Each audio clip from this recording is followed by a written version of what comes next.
Welcome to Attic Static. Tonight we have 5 stories for you, including the receipt of the resurrected note, the pivot of the garage, the inheritance of the unlived year, and more. Dim the lights, get comfortable, and let the rain carry you. The receipt of the resurrected note. I have spent most of my life translating the echoes of the deep, but this particular testimony from the glacier is perhaps the most haunting. I am relaying the journal of Elias Thorne, a surveyor who spent 3 months isolated in the Great Rift Ice Cave during the Great Thaw. He describes a world where the silence was not empty, but heavy with the weight of melting crystal. I must admit, as I read these words, the cave we are imagining feels colder than it actually is. The ice was weeping. Thousands of tiny needles of water were falling from the ceiling in a rhythmic, percussive pulse. It sounded like 1,000 tiny hearts beating at different speeds. Elias found himself trapped in a chamber where the walls were so smooth they seemed to hum with a low frequency. It was here that he first heard it, the songbird. It wasn't a bird of feathers and bone, but a creature of translucent glass and pulsing veins. It didn't just sing, it mimicked. But instead of mimicking the forest, it began to mimic him. Specifically, it mimicked his late sister, Clara, whose voice had been lost to the fever years before he entered the cave. It is unsettling how we often project our memories onto new things. At first, the bird sang a simple hello in her perfect soprano, and Elias wept for 3 days. But as the thaw progressed, the song became more complex. The bird began to string together her phrases. I am hungry, she whispered from the ceiling. Is it raining? She asked from the floor. The way a voice can inhabit an object makes my skin crawl. Then, the entity appeared. It didn't walk into the cave. It printed itself out of the frozen mist. I call it the scroll beast. Imagine a long, unspooling receipt, stretching from the floor to the ceiling like a ribbon of parchment. Every time the bird sang a note of Clara's voice, the beast grew by 1 inch. It was textured like crinkled linen, with ripples and folds that felt organic rather than paper-thin. As it lengthened, it developed physical features: tiny, raised bumps that served as knuckles, and a series of serrated ridges along its length that vibrated when it moved. It lacks a head in the traditional sense. Think of it more as a continuous spine of existence. The beast didn't move with grace. It unspooled. Every time it shifted forward, it produced a crisp, tactile crunching sound, like 1,000 dry crackers breaking at once. As the bird continued its frantic symphony of Clara's life, her laughter, her sighs, even the way she used to say, stay, the beast grew longer and thicker. It began to coil around the ice pillars like a massive, winding staircase. Elias watched in awe as the beast developed a series of iridescent scales along its midsection that caught the dim light. It looked less like an animal and more like a piece of architecture trying to breathe. The horror set in when the bird began to mimic Clara's final words, the ones she spoke just before her heart stopped. Wait, the bird trilled, and the scroll beast surged forward 3 feet, its texture becoming rougher, almost woody. Elias reached out to touch it, and his hand sank into a fold of paper flesh that felt warm and slightly damp. It was as if the beast was drinking in the sound of her voice. The bird grew frantic now, singing every memory he had of her at once, a cacophony of overlapping voices. The scroll beast exploded outward, printing itself into the room so fast it created a draft of freezing air. It became a towering ribbon of textured skin, winding around Elias's body like a cocoon. He was no longer just watching the memory, he was being wrapped in it. The bird gave one final, piercing note, a perfect imitation of Clara's last breath. This is the part that gives me chills. As the sound faded, the scroll beast stopped growing. It hung perfectly still, a massive, unspooling record of a life lived and lost. Elias stood in the center of the cave, held in the grip of the paper skin, watching as the bird landed on his shoulder. The bird opened its beak to sing again, but this time, it didn't mimic Clara's voice at all. It mimicked the sound of a door creaking open in a room that shouldn't exist. The pivot of the garage. 911 dispatch. Please state your emergency. Caller, my name is Elias. I am currently standing in my garage. It is 11:42 p.m. The automatic door is malfunctioning again. Every time it shuts, it stays shut for exactly 3 seconds before creaking open just a crack. 911 dispatch, is there anyone with you? Caller, only me. Or so I thought until about 5 minutes ago. There is a passenger here. It is sitting in the corner opposite my workbench. 911 dispatch, can you describe this passenger? Caller, it is tall, nearly 7 feet. It doesn't have skin exactly. Its body looks like hammered copper, textured with tiny, overlapping scales that catch the light of the overhead bulb. It has no face in the traditional sense, but a broad, horizontal slit runs across its middle where a mouth would be. But that is not what is unsettling about it. 911 dispatch, what is it doing? Caller, it moves by rotating. It does not walk. It stands perfectly still, then rotates in place like the hand of a clock, sweeping across the floor. It makes a soft hum when it turns, like a spinning top vibrating against silk. 911 dispatch, does it move toward you? Caller, not yet. Every time the garage door opens, it completes one full rotation. When the door closes, it stays still. I have been trying to fix the door's sensor, but every time I reach for my wrench, it feels like the passenger is watching me from its current position. 911 dispatch, how many rotations has it completed? Caller, it started at the far left corner. The first time the door opened, it rotated to the center. The second time, it moved slightly further right. Now, as I type this, it is perfectly centered. But something is changing. 911 dispatch, describe the change.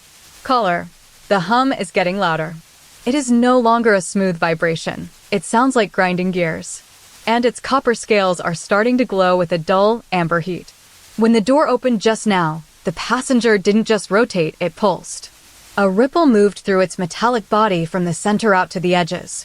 911 dispatch, is it getting closer? Caller, it is staying in the same spot on the floor, but it is growing taller. It is beginning to lean toward me as it rotates. Its horizontal slit is widening. I can hear a faint clicking sound, like a ticking watch that has lost its rhythm. 911 dispatch, are you feeling any fear? Caller, my hands are shaking. The garage door just opened for the 4th time in a row. It didn't wait 3 seconds. It flew open instantly. The passenger rotated so fast it became a blur of copper light, then stopped abruptly. It is now pointing its heavy, blunt head directly at my chest. 911 dispatch, what happened when it stopped? Caller, a sound came from the slit. Not a voice, but a sigh of escaping steam. And for the first time, I saw something inside the slit, a single, glowing spark that looks like a trapped star. 911 dispatch, is it moving now? Caller, it is beginning to rotate again, but very slowly. It feels as though it is dragging the air with it. The garage door won't close.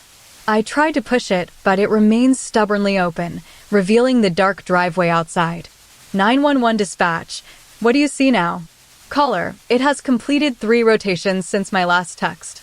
Each time it completes a circle, it gets closer to me by exactly 1 inch. It is not walking, it is shrinking the distance by pivoting. I can feel the heat radiating off its copper scales. It is so close now that I can see the texture of the metal. 911 dispatch, how close? Caller, its face, the slit, is only a foot away from my nose. The hum has become a deep, thrumming roar in my ears. It stopped rotating. It is perfectly still now. 911 dispatch, what do you hear? Caller, silence. Total silence. Then, the garage door finally slammed shut with a violent thud. 911 dispatch, are you okay? Caller, the passenger is gone. The copper figure has vanished from its spot. But when I look at the floor where it stood, there is a perfectly circular scorch mark in the concrete. And then I felt something cold touch.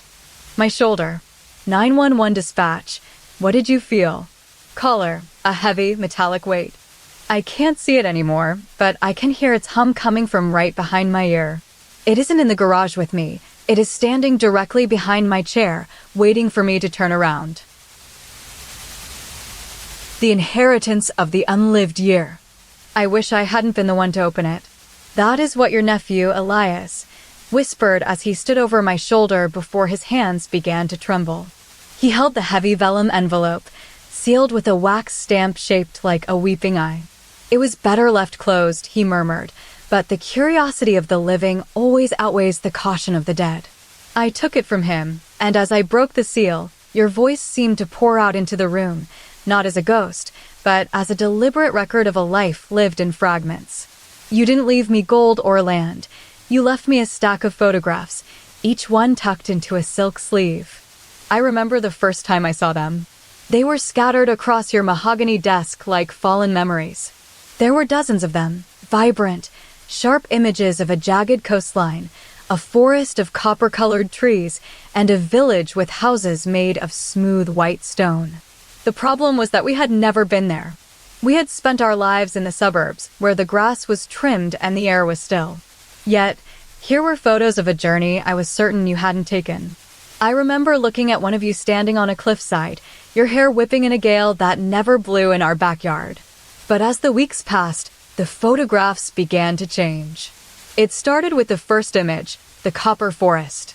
At first, it was just a landscape, but then I noticed your face peeking out from behind a trunk. You looked younger than when you died. Then, a week later, the trees grew taller and darker in the photo, and your skin in the frame seemed to wrinkle slightly at the corners of your eyes. It wasn't just that the picture was changing, it felt as though it were consuming something. Then came the second photograph, the white stone village. I woke up one morning to find the houses had grown mossy and heavy, and you were sitting on a bench in the center of the square. You looked 3 years older than the forest portrait. It was then that the realization struck me. You hadn't just taken these photos, you had traded your time for them. The entity lived within the frames. Every year you spent in those photographs was a year stolen from our reality. As I moved through the house, the phenomenon intensified. Each night, the portraits would shift slightly when my back was turned. They weren't just aging, they were hungry. On the third week, the copper forest had become a dense, suffocating thicket of orange timber, and you stood in the center, your hair turning silver white. You looked like a man who had lived through a decade of solitude in those woods. I noticed that as you aged in the frame, the colors in my own room began to dim. The vibrant reds of the rug faded. The gold of the clock lost its luster. You were stealing the saturation of my life to feed your stolen journey. One evening, the flickering started on our street. Every porch light on the block began to pulse in a rhythmic, heartbeat cadence. It was as if the houses themselves were breathing. I sat in the armchair and stared at the final photograph, the jagged coastline. In it, you were standing against a crashing wave, looking up at the sky with an expression of profound longing. That night, I heard a sound like parchment rubbing against silk. I looked at the coastal photo. You were no longer standing still. Your hand reached out toward the edge of the frame, your fingers touching the very border of the paper as if trying to push through into my room. And then, the most terrifying change occurred. You didn't just age, you began to move in real time. Your eyes, which were a warm amber color, widened. I realized then that the photographs weren't memories of where you had been. They were the map of where you wanted to go, but couldn't reach without sacrificing your existence here. You had traded your physical presence for a perpetual journey in the ink and pigment. But as I watched you reach out, the coastline began to bleed into my carpet, and the sound of crashing waves filled the silent hallway. I reached out to touch the photo, my own hand trembling. As my skin met the paper, I felt a sudden, sharp tug on my chest. The colors of my living room vanished instantly, turning to shades of charcoal and ash. You weren't just aging anymore. You were pulling me into your world. In the final hour before dawn, the house was silent except for the rhythmic pulse of the porch lights outside. I looked at the last photo one final time. You were no longer on the cliffside alone. There was a second figure now, standing just behind you, its hand resting on your shoulder, a silhouette that looked remarkably like me, frozen in a moment of perpetual arrival. I closed my eyes and felt the house settle into a deep, heavy stillness. The photos were finished. You had finally taken everything you needed from us. The Molt of the Fourth Room. I am writing this because my wife will no longer believe me if I simply tell her. She thinks it is a trick of the light, a mere eccentricity of our quiet suburban life, but I have lived with its evidence for 3 weeks now. It started on a Tuesday at 4 a.m., that heavy hour when the world feels suspended in syrup. The house was silent, save for the rhythmic hum of the refrigerator. I was standing in the kitchen, nursing a mug of lukewarm tea, staring out at the backyard. That is when I noticed it. The Street View image on my wall tablet had updated itself without me touching the screen. It wasn't just a picture, it was a frozen frame of our house from exactly 4 a.m., rendered in perfect, sharp detail. But there was one anomaly that made my breath hitch in my throat. In the middle of the kitchen, perfectly centered under the hanging lamp, stood a figure. It looked like a human, but its skin had the texture of wet river stone and its hair was a thick, tangled nest of copper wires. It wasn't moving. It was simply there, captured in the image, while my actual kitchen felt empty. I blinked, certain I had imagined it. I reached out to touch the edge of the table, and as my hand moved, a soft, wet sound echoed from the corner, a sound like a heavy velvet curtain being dragged over gravel. Then I saw it. A thin, translucent film was peeling away from the ceiling and sliding toward the floor. It wasn't falling, it was shedding. As the film hit the linoleum, it didn't just land. It hardened into a perfect, hollow shell of the copper-haired figure, but with no internal structure to hold it up. It was a literal mold of the entity, a ghost of its previous form left behind as it moved on. The air in the kitchen grew dense, smelling faintly of ozone and old parchment. I didn't move for several minutes, terrified that any motion would break the spell. Then, from the hallway, came the sound of another molt. It was a rhythmic thump hiss, followed by the delicate clatter of a shell hitting the floor. I peered into the darkness of the hall. The entity, the living one, was passing through. It didn't walk so much as it flowed, its stone-textured skin rippling like water over a pebble. As it entered the hallway, it shed its outer layer again. This second shell was different. While the first had been sturdy and hollow, this one was paper-thin and crinkled at the edges. "Who are you?" I whispered, my voice cracking in the stillness. The entity stopped. It didn't turn its head, it moved its entire torso toward me, the copper wires of its hair swaying with a metallic chime. It didn't speak, but it exhaled a puff of warm air that smelled like damp earth. Then, with a graceful slide, it shed a third layer. This shell was almost perfectly smooth, resembling a polished eggshell with a single decorative ridge running down the center. I realized then that it wasn't just moving through the house, it was leaving its history behind in every room it inhabited. It was discarding its old skin to make way for the new, but the old skins remained, standing upright like statues of moments past. I stood up and walked toward the hallway, my slippers muffling my footsteps. "Stay still," I commanded, though I wasn't sure if I was speaking to the entity or myself. It moved into the living room. Thump hiss, a fourth shell appeared, this one wide and flat, like a collapsed accordion made of porcelain. The entity continued its slow migration toward the back of the house. It was moving with purpose, not wandering aimlessly. Each molt felt more deliberate, as if it were shedding its very weight to reach the final room. I followed it into the living room. There, amidst the discarded shells, I saw the Street View image on my wall tablet flicker again. The figure in the picture had changed. It was no longer standing still. It was now leaning forward, its stone skin beginning to crack, as if it were preparing to burst out of its own frame. The entity entered the bedroom, where my wife and I sleep. It moved with a newfound fluidity shedding. A shell that looked like a cluster of frozen bubbles. Then it reached the final destination, the walk-in closet at the far end of the hall. It didn't just molt here, it seemed to pour itself into the space. It shed a heavy, textured layer that looked like woven wicker and then, finally, a delicate, shimmering skin that resembled a dragonfly's wing. When the last shell fell away, the entity stood perfectly still in the center of the closet, surrounded by its trail of discarded selves. I walked over to it, my heart hammering against my ribs. It was so close now I could see the individual grains of sand on its stone skin. It reached out a hand, not a long finger, but a broad, flat paddle-shaped limb, and touched my cheek. Its skin was warm, vibrating with a low frequency that made my teeth ache. "You are finally finished," I breathed. The entity didn't blink. It simply stood there, the perfect culmination of its journey through our home. I looked back at the Street View tablet on the kitchen wall. The image had updated one last time. In the picture, the house was empty, the lights were out, and every single room was filled with a different hollow shell, except for the closet, where a new, tiny figure was just beginning to emerge from the largest molt.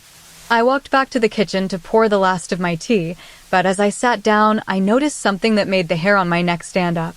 In the silent house, I heard a faint, wet sound coming from the closet. It wasn't the entity moving, it was the sound of its newest shell beginning to crack, and the fact that there were now 2 sets of footsteps echoing in the hallway. The Borrowed Countenance. Please, Mr. Vance, just answer the question as asked. I didn't mean to wander into a tangent about the heat. It was a Tuesday, and the desert was so silent it felt heavy, like a blanket of dust pressed against my skin. My car had sputtered out at that one-pump gas station on the outskirts of Oakhaven, a town that seemed to be exhaling its last breath. The asphalt was cracked into spiderwebs, and the lone pump stood like a rusted sentinel under a sky the color of bruised plums. I stepped out of the car, and the air tasted of salt and old pennies. That is when I first noticed the crowd. It wasn't just people, it was an assembly. They were standing in the middle of the road, perfectly still, arranged in 3 rows as if waiting for a conductor to strike a baton. There were about 40 of them, each one wearing clothes that looked human but felt slightly off, thick wool coats in the desert heat and heavy leather boots covered in dust. I stood there, bewildered, my hand still gripping the car door handle. How many people did you see? You asked me. Well, let me tell you again, Mr. Vance, it was a crowd. But they weren't just standing there. They were watching me. Not with curiosity, but with a sort of hungry appraisal. They didn't have faces at first. Or rather, their faces were smooth, like unbaked bread. They had no noses, no mouths, just deep indentations where features should be. And then, the sound started. It wasn't a hum or a whistle, it was a squeak. A wet, rhythmic friction sound, like a finger rubbing against a balloon, but layered into a melody. I looked toward the front of the crowd and saw it, the entity. It wasn't a solid creature of bone and meat. It was a massive, undulating heap of packing foam, roughly the size of a carriage. It was textured with thousands of tiny, irregular bubbles, some as small as grains of sand, others large enough to swallow a fist. It didn't have limbs so much as it had protrusions that wobbled when it moved. The surface of the foam was a dull, matte beige, but as it moved, it squeezed and expanded, making that persistent squeaking noise. It sounded like a voice trying to remember how to form a word, a soft shhh that vibrated in my molars. Did it move toward you? You asked. I told you it did. It didn't walk. It drifted, expanding and contracting as it glided over the cracked pavement. As it approached, the crowd began to change. The smooth faces of the people started to ripple. One by one, they were borrowing features from me. A woman in the front row suddenly developed a chin that matched mine perfectly. A man to my left gained my exact curve of a brow. It was happening in real time, as if I were a buffet and they were sampling the flavors. The foam entity reached the center of the road and stopped. It began to pulse. Every time it squeezed inward, the squeak became higher, sharper. Then, it did something that made my breath hitch. It pushed out a protrusion, a soft, spongy lobe that moved with the fluidity of honey and pressed it against its own front surface. The foam began to mold itself. I watched in horror as the bubbles rearranged, smoothing out into a forehead, then a nose, then a pair of wide, wet eyes. It wasn't just any face, it was my face. Every wrinkle around my eyes, every slight asymmetry of my mouth, it was all there, rendered in soft, squishy foam. But it wasn't a perfect replica. It was better than mine. It was the version of me that existed in its mind. Was it your own face? You asked again. I told you, it felt like looking at myself through a thick pane of glass. But then, the entity did something even more unsettling. It didn't just hold my face, it began to pull my expressions from my own head. When I gasped, its foam mouth opened in a perfect, silent O. When I blinked, the tiny bubbles on its forehead crinkled just like mine. The crowd went silent. They were all watching this theft of identity. The squeaking reached a crescendo, a frantic eek-eek-eek that felt like it was trying to scream my name without using vocal cords. Then, the entity did the final thing. It reached out with a long, spongy protrusion and touched my actual cheek. For a second, our skin met, my warm, slightly sweaty skin against its cool, dry foam. The crowd let out a collective sigh of contentment. The air felt sucked out of the station as if it had been inhaled by the mass of bubbles. I realized then that it wasn't just copying me, it was recording me. It was storing my likeness like a secret treasure. What happened next? You asked. I told you I didn't run. I couldn't. Because as I watched the entity settle into its new shape, I noticed something about the crowd. Their faces weren't just borrowing from me anymore. They were starting to fade. As my features became more defined in the foam, the people began to lose their own. The woman with my chin lost her hair. The man with my brow lost his ears. They were becoming blank slates again. I felt a strange, hollow ache in my chest, a sense of being emptied out. When I finally managed to turn and run back to my car, I could still feel its gaze on my back. The entity sat there in the middle of the road, perfectly still, wearing my smile like a garment it had just put on. I got into the driver's seat, my hands shaking, and turned the key. The engine roared to life, breaking the spell of the desert silence. As I drove away, looking through the rearview mirror at that lone gas station in the distance, I saw the mass of foam still sitting there. It was perfectly shaped into my likeness, its foam mouth curved into a satisfied grin. But as the town faded into the haze, I realized that while it had borrowed my face, it hadn't just taken the shape, it had stolen the expression. Now, every time I close my eyes and think of myself, I see that beige mass waiting for me to come back so it can finish using what is left of my soul. The end. Subscribe for more horror stories and make sure to like.